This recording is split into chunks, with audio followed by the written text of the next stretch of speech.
Hey, Billy. Last-minute drives coming up. Shotgun snap. 4-man rush. Fires for the end zone. Touchdown, George Pickens! The Steelers forge ahead with just 46 seconds left. Pickett to Pickens. Oh, yes. Pickens, a little in route along the back end of the end zone. And I'm telling you what, Kenny hit him with a laser.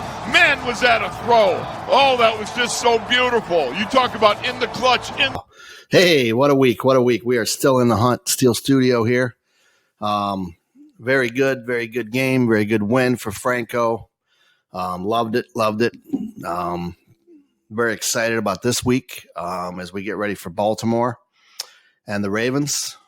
And, it's interesting. We're still in it when all we heard about was people saying that we were going to be a top 5 pick in the draft. We've talked about this a million times, and we knew that wasn't the case. We knew it wasn't the case. So, and the Steelers with this game, Cam Hayward. Oh, that's not Cam Hayward. Oh, man. Edit. Cam Hayward interview, getting ready for Baltimore. And we're going to play that right now for you. Was it important for you to kind of hold, and you want to be a part of that, to be a part of it, you got to be willing to, give up yourself. So nobody ever came to you and said, "Hey, Cam, you need to do this." You just took it upon yourself to do. I think, there were certain ways of them saying you need to do it, but embracing it and understanding that, to be a part of such a historical team, there's a way we do things around here, and there's a way you go about carrying on the legacy. Cam, you were saying the other day, I believe, there's no way you can lose that game. Excuse me. Did you feel the moment you get caught up in it? Did you feel, I don't want to say personal responsibilities, but what you did over there was you stay quiet through all that? I just, personally, I just was not going to take no. With everything going on, and, you don't want to dedicate games, but I just felt in mind that wasn't going to happen. I know it's a team game, and you need your teammates to follow that as well. But I felt from the group we weren't going to take that as well. So there you go, Cam talking about his responsibility, how he took it upon himself to make sure that we won that game, and that's exactly what he did. The guy was amazing. He wasn't going to be stopped. I mean, you cannot even talk about how amazing that was, what he did, the dominance. And in fact, he didn't make the Pro Bowl is a real joke. A lot of people say Pro Bowl is a popularity contest, and it is. But the sad thing about that is it hurts him in his Hall of Fame voting someday. But he will be a Hall of Famer someday. No doubt about that. But yeah, him and Najee and Deontay and those guys, they made sure we were going to win that game. And it was huge. And it's the Steeler way. And that's what we love so much about this team and this organization. That's my big thing. So, and that leads us to this, we'll get back to the Steelers coverage for the week here, but our true Steeler of the week we do every week. Of course, last week it was Franco, passes away the next day.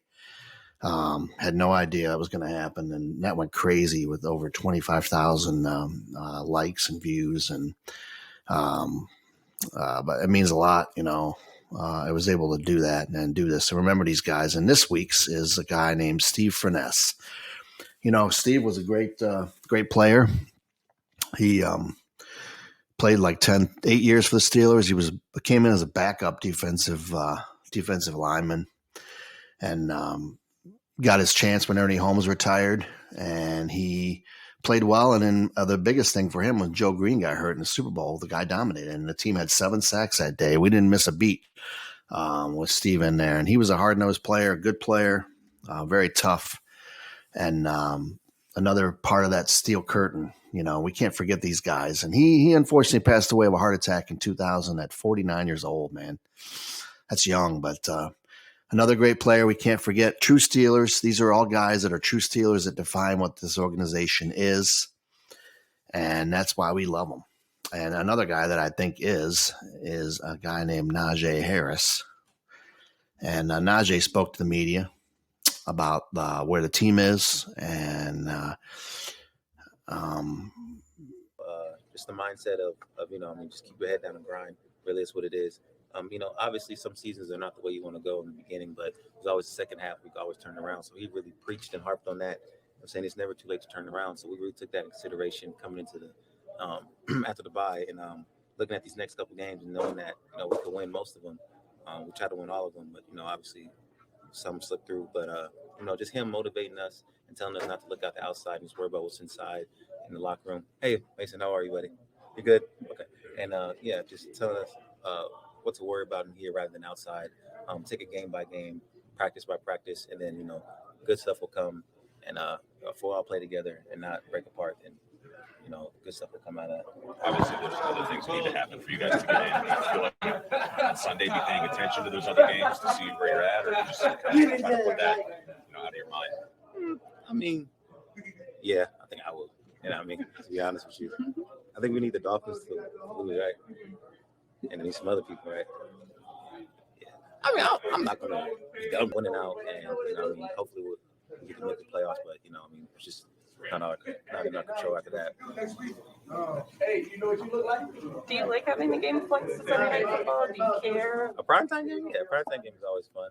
I like it. It's a good rivalry too. Against the Ravens, it's always a good game. It's always going to be. So there you have it. Najee Harris talking about the chances we have, and they're going to be paying attention too. So he's a great guy, fun guy, and a lot of people dogged him. I think he's played well. As far as those scenarios that we need, obviously it's crazy, and chances are it's not going to happen. But we did predict here on Steel Studio that we'd be 9-8, make the playoffs. So I'm hoping that'll happen for us. We're right in the hunt, though, and that's all you want with a rookie quarterback is to be in the hunt. We need some things to happen. Of course, we got to win our last two games. Seahawks to beat the Jets at home, Patriots to beat the Dolphins, and Tua's not playing. So there's a chance. And then we need to win next week. And then, of course, have the Jets beat the Dolphins in the last game and the Bills beat the Patriots. Probably of all those games I'm worried most about would be the Jets and Dolphins next week if Tua comes back. But you never know what can happen. Anything can happen. So it's, it's not over. It's not over till it's over, as I say. Merrill Hodge, he does every week his take on the game and how we can stop the run this time, because we didn't last time we played the Ravens, and we will go to that and let Merrill tell us how we're going to win this game. He's good at this. Merrill Hodge. Welcome into the Factorback Studios for the AccuSure play round 2 against the Ravens. Now, round 1 didn't go all that well for the defense. The run defense really struggled. And the Ravens attacked the bubbles of the 3-4. You might be going, well, what's the bubbles? Well, I'm going to show you what the bubbles are. They threw some wrinkles in there. The second go around, do I think that they can make some changes that will be effective? I actually do, and I'll show you that as well. But let's look at how the Ravens had success first. I mentioned the bubbles. You might be thinking, well, what's the bubble in the 3-4? I'm going to let them shift real quick. Okay, now once they shift, here's the bubbles of a 3-4. It's actually where the guards are uncovered. Those are the bubbles of a 3-4. And if you want to know, well, what's a 3-4, this is your 3-4. You got 3 down linemen, and then here are your linebackers. That's a basic 3-4. What the Ravens did is they attacked the bubble area. And how they attacked it, they did a really good job of getting doubles here on Cam, getting to the linebacker Bush, and then right over here. They stacked backers, attacking them, and then their runner attacked the line of scrimmage quick. They really did a good job. They got a lot of big plays from this particular run and attacking the bubbles of a 3-4. You can see it here at the snap. I mean, everybody gets off, does a super job, and nobody's getting off a block. And therefore, the runner has a beautiful little alley. Not the things you like to see, and not the things of the way the run defense has been. Well, the next week, they play the Carolina Panthers. Now, how do they shut them down? Well, they give them different looks. Let the motion go across. Look at all the shifting going on. And pre-snap, look at what happens. Well, you got 3-4 personnel, but where's your 3-4? Here's your lineman. And here's your linebackers all over here. They bring Edmonds into the box too as a safety. So that is a completely different look than they probably prepared for or practiced for. These are the things they can add in the Raven matchup. And at the snap of the ball, you just see how effective it really was. In fact, Carolina's a little confused by it. Everybody's pointing out, but watch what happens. TJ Watt does a great job on motion. I mean, he's already got penetration. Ogunjobi right across here, he's unblocked. You have pursuit inside. These alignments confuse the blocking, and you did a great job of playing on the other side of the line of scrimmage. This is a great example, actually, of what the Steelers can do in the second matchup. I would expect them to change up a lot of those looks. There's Merrill Hodge with his take, and he's right. We move guys around a little bit in the front like we did against Carolina. I think that will help. Hopefully Ogunjobi plays. He's had that foot injury, turf toe or something all year. We need him to heal up because we need him this week, and because they're not going to be able to pass. They can't pass, and they have no receivers. Andrews is all they have. We'll play him like we did and just stop the run, and we'll be fine. We should have won the last game. We don't throw 3 interceptions. Hopefully Kenny won't, and we can get it done. This week on the Steel Studio group, which I like to promote, we had Dave Black. He gave us a picture of his dogs, and these guys are going to help us win this week, Oliver and Nelson. And, boy, they look great. And look at these guys with their Steelers outfits on. And we love to promote our Steel Studio group, and Dave's a big fan, as you can see. And he's excited, and the dogs are very excited, as you can see. They look like they're having a good time, and they're well-fed and very, very happy. So, and we're very happy too, man. And let's keep it going.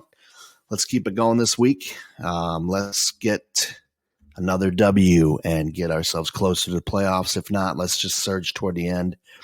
And we will be back next week with another episode of the Steelers Weekly on the Steel Studio and go through whatever's going on. Go Steelers.